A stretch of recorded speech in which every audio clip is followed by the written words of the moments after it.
ដឹងទេថាបងនឹងរូបស្រីនឹងអូនរាល់ថ្ងៃគ្មានពេលស្បើតើពេលនេះអូននឹងទីណាម្ដេចក៏ទៅបាត់យូរត្រានត្រោយ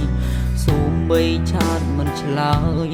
មិនព្រមតបសាររួមបងសតើអូននឹងទីណាដឹងក៏អូនមិនវិចារប្រាំបង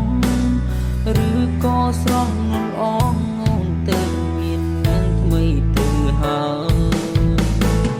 តើដឹងទេថាបេះដូងបងវាកំពុងតែស៊ូរងត្រានត្រើ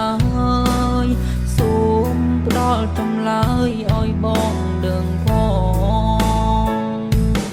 បងនៅចាំអូនក្រុមពេលតើអូនដឹងទេជីវ៉ាមិនថាអូនទៅទីណាក៏បងនៅចាំព្រោះបងធ្លាប់សន្យានឹងអូនសន្យាថានៅចាំចរណៃទោះមានឧបសគ្គអ្វីក៏បងនៅតែចាំ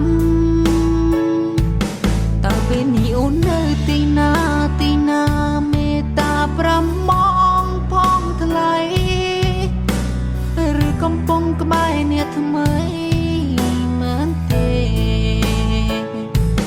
បើសិនវាជាការពិតមែនបងសូមជូនពរជីវ៉ាចង់ឲ្យកូននិទ្ធារកអ្នកណាដែលល្អជាងបងដាក់ក្នុងបេះដូងអូនចង់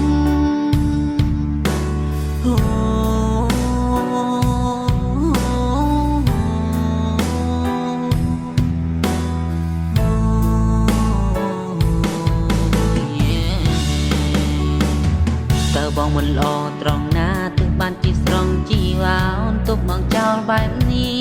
ឬមួយកូនកំពុងក្បែរមនុស្សពិសេសទើបបានជារូបអូនមិនតបមិនឆ្លើយនឹងបង